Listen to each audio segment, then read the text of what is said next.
ఒక మనిషిని ఎప్పుడు దర్శిస్తాడు? కీర్తనలో ఒక చోట రాసి ఉంటది, అరుణోదయమున దేవుడు ఆ పట్టణమును దర్శించుచున్నాడు. దైవజనమా, ఎంత అలసిపోయినా రాత్రి 11ంటికి పండుకో, 12ంటికి పండుకో, ఒక దైవికమైన క్రమాన్ని అలవాటు చేసుకో.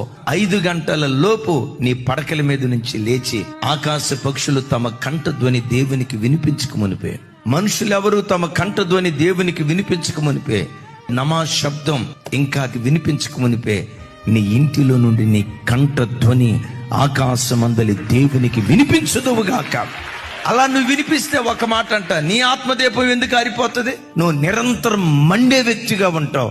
నీవు మండటం కాదు, నీ ఇంటి వారిని అందరినీ మండించే ఒక జ్యోతిగా దేవుని కొరకు నువ్వు నిలవబడతావు.